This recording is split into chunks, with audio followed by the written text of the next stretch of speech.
Today we're chatting with Dr. Gary Chapman, best known for writing 5 Love Languages, which has been a bestseller for many, many years.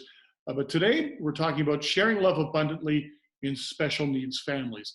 Welcome to the program, Gary. Well, thank you, Martin. Good to be with you today. This is a topic that is very near and dear to me. I actually worked with people with special needs for about 5 years. So I'm very intrigued as Wow. to how you came up with this idea for this book. Yeah, well, I've been counseling for over 40 years now. And through the years, I've had numerous couples that have had a special needs child. And I knew there was a need here. But I hadn't had a lot of in-depth experience. But when Jolene Philo, my co-author, came to me, who had a special needs child and worked in that field for over 20 years, I said, yes, I would love to write a book with you on this topic and how the love languages works with parents of a special needs child. What challenges, special challenges, do parents face in sharing love in a special needs family? Well, one of the things we deal with is the need to keep love alive in the marriage relationship. Because as you know, with a special needs child, there's a lot of demands, time, finances, all kind of things, and emotional strain. So what we're trying to do, one of the things we're trying to do is to teach them how to make their marriage a priority and how the 5 love languages can really help them meet that deep emotional need to feel loved. Because if you feel loved by each other, it's going to be easier to handle, the stresses that come with having a special needs child. So that's one area that we're trying to deal with, as well as how to effectively love a special needs child. One of the things I appreciate about the 5 Love Languages book is also an ingredient in this book, in that you tell stories, you give examples of people that have either come to you or you've encountered in one way or another, and explore their circumstances. So I find that a very valuable tool. Are there a couple of stories that kind of stick out for you from this book? Well, one is a family in our church. I work on the church staff as a counselor and have been for many years. And they had a special needs child to whom we dedicated the book, actually, because, just of my relationship with them.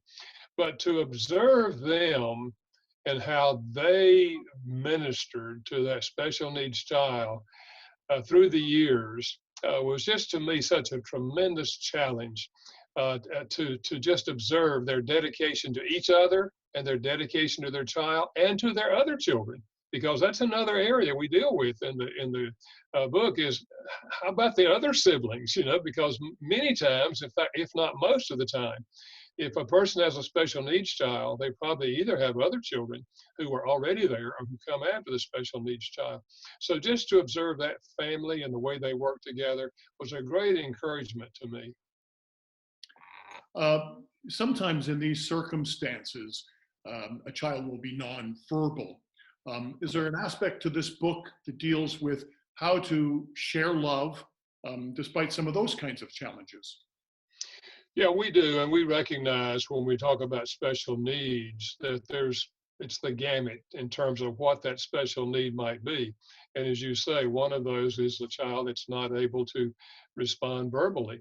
And the other is a child that can't hear. Yeah. So we deal, as you know, the 5 love languages not all of them don't require verbal communication. You got physical touch, you got acts of service, you got quality time, you got gifts, as well as words of affirmation. So what we try to do is to show that these basic love languages can be spoken to any child, whatever the disability. And the other factor, of course, that we deal with is that out of the 5, a special needs child will likely have a primary love language as well as a normal child, and so you learn how to speak their primary love language, and then you sprinkle in the other 4, because we want them to really learn how to experience love in all 5 love languages if possible.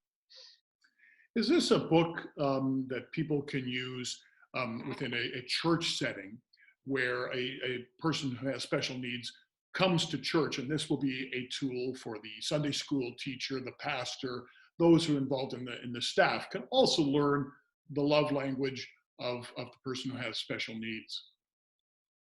Yeah, I think so. I think if a church has a ministry to special needs children, which our church does, and I think many churches are realizing that to provide something on Sunday for special needs children, which will allow their parents to go to the worship service or to a small group, it's a tremendous ministry to that family.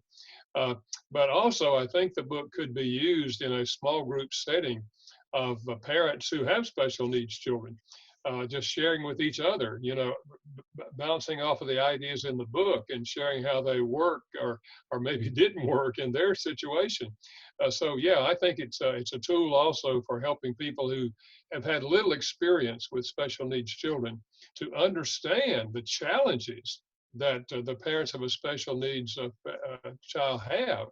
Because if we can understand some of the stresses that are there for them as a church family or as a family, extended family, we can help them in significant ways. And we make that point in the book that the parents need the help of extended family and church family. And so allow them to be a part of that and allow them to know what your love language is, because they want to help. They just sometimes don't know how. Absolutely. Well, thank you so much for sharing about this, I think, very important book. And I appreciate your time. I hope you're keeping safe during this time of isolation, and appreciate you speaking about sharing love abundantly in special needs families. Well, thank you, Martin. It was good to be with you today. And we are excited about this book. We think it's going to help a lot of couples, both who have special needs children and those who know those who do.